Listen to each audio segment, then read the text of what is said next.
आज दिल्ली में अगर कोई अपनी खिड़की से बाहर झांके ना तो शहर तो दिखता ही नहीं है। बिल्कुल, बस एक भूरी पीली चादर दिखती है, एक ऐसी धुंध जो आंखों में जलन पैदा कर रही है, गले में खराश। एयर क्वालिटी इंडेक्स मतलब AQI आज सुबह 900 के पार था। 900? ये तो खतरनाक लेवल से भी पता नहीं कितना ऊपर है। और ये अब सिर्फ कोई आंकड़ा नहीं रहा है, ये हमारी जिंदगी की हकीकत बन गया है। हमारे पास जो स्रोत है वो एक बहुत ही डरावनी सच्चाई बताते हैं। हाँ, ये आंकड़ा तो वाकई चौंकाने वाला है कि दुनिया के 100 सबसे प्रदूषित शहरों में से सोचिए 94 भारत में है। 94? लेकिन आज हम सिर्फ इस अंधेरे की बात करने के लिए नहीं है, हम एक उम्मीद की किरण ढूंढेंगे, एक ऐसे शहर से जो हमसे भी ज्यादा अंधेरे में था। आप बीजिंग की बात कर रहे हैं? हाँ, कुछ साल पहले बीजिंग की हवा को एयर अपोकलिप्स कहा जाता था, मतलब हवा का प्रलय। और आज वो दुनिया के सबसे साफ शहरों में से एक है। तो आज की हमारी पड़ताल का मिशन यही समझना है कि बीजिंग ने ऐसा क्या किया। उन्होंने सिर्फ अपनी हवा साफ नहीं की, उन्होंने एक तरह का चमत्कार कर दिखाया। और ये सवाल बहुत जरूरी है क्योंकि ये सिर्फ दो शहरों की कहानी नहीं है ना। नहीं, बिल्कुल नहीं। ये दो अलग अलग अप्रोच, दो अलग अलग मानसिकता की कहानी है। एक वो जो समस्या को जड़ से पकड़ती है और दूसरी वो जो हर साल बस एक अस्थायी उपाय करके काम चला लेती है। बिल्कुल। और इससे पहले कि हम आगे बढ़ें, एक चीज साफ कर लेते हैं।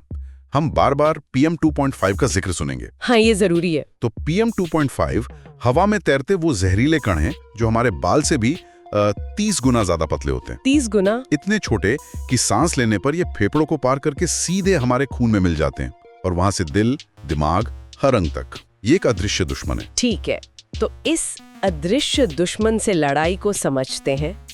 पहले बात करते हैं दिल्ली की। दिल्ली की समस्या की जड़ें आखिर कितनी गहरी हैं? देखिए, स्रोत बताते हैं कि दिल्ली की तो शुरुआत ही एक मुश्किल के साथ होती है, उसकी अपनी भूगोल। अच्छा? इसे एक ज्योग्राफिकल बाउल या एक कटोरी की तरह समझिए। कटोरी? कैसे? मतलब दिल्ली के एक तरफ हिमालय है और दूसरी तरफ अरावली की पहाड़ियां। हाँ। तो हवा का जो बहाव है वो रुक जाता है। एक बार प्रदूषण इस कटोरी में आ गया तो वो यहीं फंसा रहता है, बाहर नहीं निकल पाता। और सर्दियों में तो हालत और भी खराब हो जाती है। हाँ, सर्दियों में ये कटोरी एक गैस चेंबर जैसी बन जाती है। एक प्रक्रिया होती है जिसे टेम्परेचर इन्वर्जन कहते हैं। ये क्या होता है? आसान भाषा में, सर्दियों में जमीन जल्दी ठंडी होती है तो उसके पास की हवा भी ठंडी हो जाती है, लेकिन उसके ठीक ऊपर गर्म हवा की एक परत बन जाती है। अच्छा। और ये गर्म हवा एक ढक्कन की तरह काम करती है। वो नीचे की ठंडी प्रदूषित हवा को ऊपर उठने ही नहीं देती। तो मतलब शहर का सारा धुआं, गाड़ियों का जहर, धूल, सब कुछ उसी ढक्कन के नीचे कैद हो जाता है, हमारी सांसों में। बिल्कुल। तो कुदरत ने तो एक मुश्किल दी है, लेकिन उस कटोरी को जहर से भरने का काम तो हम ही कर रहे हैं। आंकड़े तो दिमाग हिला देने वाले हैं। हाँ, बताइए जरा। दिल्ली NCR में 1 करोड़ 20 लाख से ज्यादा गाड़ियां, हर रोज 6,800 टन से ज्यादा धूल सिर्फ कंस्ट्रक्शन साइट से। और इनमें से ज्यादातर तो नियमों का पालन भी नहीं करती होंगी। 70% साइट्स नियमों की धज्जियां उड़ा रही हैं। और फिर वो मुद्दा जिस पर हर साल सिर्फ सियासत होती है, पराली। पंजाब और हरियाणा। हाँ, सर्दियों में दिल्ली के 40% तक प्रदूषण के लिए यही जिम्मेदार हो सकती है। ये एक परफेक्ट स्टॉर्म है, मतलब सब कुछ एक साथ गलत हो रहा है। बिल्कुल। लेकिन यहाँ एक और परत है, एक और बड़ी समस्या। वो क्या? भारत में समस्या सिर्फ प्रदूषण के स्रोत नहीं है, बल्कि उन स्रोतों पर उंगली उठाने का एक अंतहीन खेल भी है। कोई एजेंसी जिम्मेदारी ही नहीं लेना चाहती। हाँ, ये तो है, ब्लेम गेम। केंद्र सरकार राज्यों पर उंगली उठाती है, राज्य नगर निगमों पर, और नगर निगम किसानों या इंडस्ट्री पर। सब एक दूसरे को विलेन बताते हैं। और इसका नतीजा ये होता है कि एक ठोस, एक साथ मिलकर बनाई गई योजना कभी बन ही नहीं पाती। और इस सब के बीच आम आदमी का दम घुटता है। सुनकर तो ऐसा लगता है कि दिल्ली की समस्या एक ऐसा चक्रव्यूह है जिससे निकलना नामुमकिन है। लेकिन जैसा हमने कहा, ठीक इसी चक्रव्यूह में बीजिंग भी फंसा था। और बुरी तरह फंसा था। 2013 में वहां PM 2.5 का स्तर 750 के पार था और आज वहां का औसत स्तर सिर्फ 29 है। 75 से 29, ये कोई छोटा मोटा सुधार नहीं है, ये तो पूरी काया पलट है। तो सवाल वही है, ये हुआ कैसे? ये किसी चमत्कार से नहीं, बल्कि एक बहुत ही सोची समझी और सख्त रणनीति से हुआ। बीजिंग ने इसे एक राष्ट्रीय सुरक्षा संकट की तरह लिया। उन्होंने बाकायदा प्रदूषण के खिलाफ युद्ध छेड़ दिया। युद्ध? हाँ, और उनके मॉडल के 5 मुख्य हिस्से थे। सबसे पहला और सबसे क्रूर कदम था स्रोत पर सीधा हमला। सीधा हमला। शहर के अंदर और आसपास प्रदूषण फैलाने वाली 2000 से ज्यादा फैक्ट्रियों, स्टील प्लांट और कोयला प्लांट को या तो सैकड़ों किलोमीटर दूर शिफ्ट कर दिया गया या फिर ताला लगा दिया गया। 2000 से ज्यादा। लेकिन इससे तो लाखों नौकरियां गई होंगी, अर्थव्यवस्था पर भी तो असर पड़ा होगा। जबरदस्त असर पड़ा, विरोध भी हुआ, लेकिन सरकार का तर्क साफ था, अगर लोग सांस ही नहीं ले पाएंगे तो अर्थव्यवस्था का क्या करेंगे।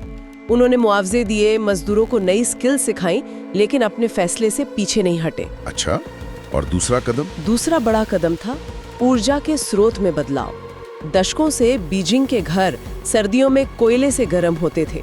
हाँ, जो प्रदूषण का एक बड़ा कारण था। बिल्कुल। सरकार ने एक विशाल अभियान चलाकर घर घर से कोयले के स्टोव हटवाए और उनकी जगह गैस या इलेक्ट्रिक हीटिंग लगवा दी। ये तो बहुत महंगा रहा होगा। आम लोगों ने इसे कैसे स्वीकार किया? सरकार ने इसे स्वीकार करने लायक बनाया। उन्होंने गैस और बिजली कनेक्शन पर भारी सब्सिडी दी, लोगों पर आर्थिक बोझ नहीं पड़ने दिया। और तीसरा कदम? तीसरा था पब्लिक ट्रांसपोर्ट में क्रांति। बीजिंग ने दुनिया का सबसे तेजी से बढ़ता हुआ मेट्रो नेटवर्क खड़ा कर दिया। ओके। हजारों डीजल बसों को हटाकर उनकी जगह इलेक्ट्रिक बसें लाई गईं। इलेक्ट्रिक गाड़ियों के लिए आकर्षक नीतियां बनाई गईं। मकसद साफ था, लोगों के लिए अपनी गाड़ी घर पर छोड़ना ज्यादा आसान और सस्ता बनाना।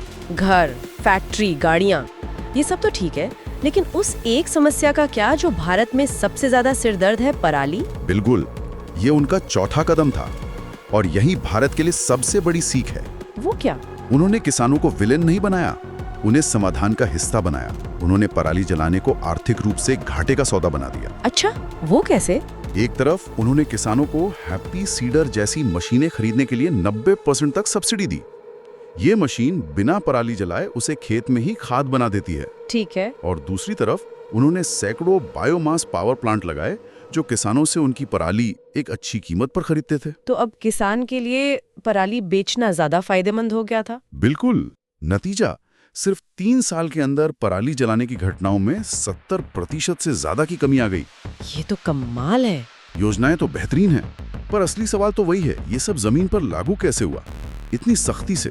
और यहीं हम बीजिंग मॉडल के 5वें और सबसे जरूरी पहलू पर आते हैं। वो क्या है? अकाउंटेबिलिटी, जवाबदेही। जवाबदेही। चीन ने इस जंग को जीतने के लिए तकनीक और डर दोनों का इस्तेमाल किया।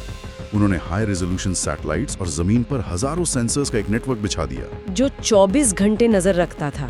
2400 घंटे। अगर कोई फैक्ट्री रात में चुपके से धुआं छोड़ रही है या किसी खेत में आग लगी है, कंट्रोल रूम में तुरंत अलार्म बज जाता था। लेकिन सिर्फ पकड़ लेने से क्या होता है?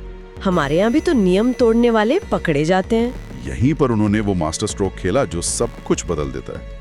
बताइए। उन्होंने स्थानीय अधिकारियों, मेयर और पार्टी सेक्रेटरी के करियर को सीधे उनके इलाके की हवा की क्वालिटी से जोड़ दिया। क्या मतलब? हर अधिकारी को हर साल हवा साफ करने का एक टारगेट दिया जाता था। अच्छा। अगर टारगेट पूरा हुआ तो प्रमोशन, और अगर नहीं हुआ तो डिमोशन या फिर नौकरी से छुट्टी। अरे, मतलब कुर्सी इस बात पर टिकी थी कि शहर के लोग कैसी हवा में सांस ले रहे हैं। बिल्कुल। अब किसी अधिकारी के लिए बहाना बनाने की कोई गुंजाइश ही नहीं बची थी। यही बीजिंग ने किया। ये वाकई हैरान करने वाला है। इसका मतलब साफ है कि समाधान मौजूद है, तो फिर भारत क्यों पिछड़ रहा है? लेकिन एक मिनट, क्या ये कहना सही होगा कि ये मॉडल भारत जैसे लोकतंत्र में लागू नहीं हो सकता? ये एक बहुत जरूरी सवाल है, और ये सच है कि चीन की राजनीतिक व्यवस्था बहुत सख्त है। हाँ, वहाँ तो एक आदेश पे कुछ भी हो सकता है। सही बात है, लेकिन हमें सिस्टम के फर्क के पीछे छुपना नहीं चाहिए। मुद्दा तानाशाही बनाम लोकतंत्र का नहीं है, मुद्दा है राजनीतिक इच्छा शक्ति का। जवाबदेही तय करने की इच्छा शक्ति का। बिल्कुल। लोकतंत्र में भी जवाबदेही तय हो सकती है, तरीके अलग होंगे, लेकिन लक्ष्य तो वही हो सकता है। भारत की असली समस्या, जैसा हमारे स्रोत बताते हैं, वो है हमारा प्रतिक्रियात्मक रवैया। मतलब हम बस रिएक्शन देते हैं, एक्शन नहीं लेते। हाँ, हम हर साल सर्दियों का इंतजार करते हैं। जैसे ही AQI बढ़ता है, हम ग्रैप लागू कर देते हैं। स्कूल बंद, कंस्ट्रक्शन पर रोक, पानी का छिड़काव, ऑडी 1। ये सब तो बस टेम्पररी उपाय है, जैसे दर्द की गोली खा लेना। बीमारी तो वहीं की वहीं है। बिल्कुल सही कहा। और फंड्स का मुद्दा देखिए, नेशनल क्लीन एयर प्रोग्राम के लिए 19,000 करोड़ रुपए आवंटित हुए। ये तो बहुत बड़ी रकम है। बहुत बड़ी, लेकिन स्रोत बताते हैं कि इसका केवल 57% ही खर्च हो पाया। आधा ही लगभग। और जो खर्च हुआ उसका भी 64% हिस्सा सिर्फ सड़कों पर पानी छिड़कने और झाड़ू लगाने जैसी कम असरदार चीजों पर लगा दिया गया। मतलब हम समस्या की गहराई को समझ ही नहीं रहे। पैसा है पर उसे सही जगह लगाने का विजन नहीं है। बिल्कुल। और जो योजनाएं बीजिंग में सफल हुई, जैसे हैप्पी सीडर मशीनें, उनका भारत में क्या हुआ? वही अधूरापन। हाँ, वही लचर कार्यान्वयन। योजना बनी, सब्सिडी की घोषणा हुई, लेकिन मशीनें किसानों तक समय पर और सही संख्या में पहुंची ही नहीं। नतीजा ये है कि किसान के लिए आज भी सबसे आसान और सस्ता विकल्प अपनी पराली में आग लगा देना ही है। हम उसे कोई बेहतर विकल्प दे ही नहीं पाए। तो आज की इस पूरी चर्चा का सार क्या निकलता है? एक तरफ दिल्ली है जो हर साल एक ही चक्रव्यूह में फंसती है, और दूसरी तरफ बीजिंग है जिसने कुछ ही सालों में उसे तोड़ दिया। बीजिंग ने यह साबित कर दिया कि अगर राजनीतिक इच्छा शक्ति हो तो दशकों पुरानी समस्या को भी हल किया जा सकता है। सवाल तकनीक या पैसे का है ही नहीं, सवाल नियत का है, सवाल जवाबदेही का है। बिल्कुल।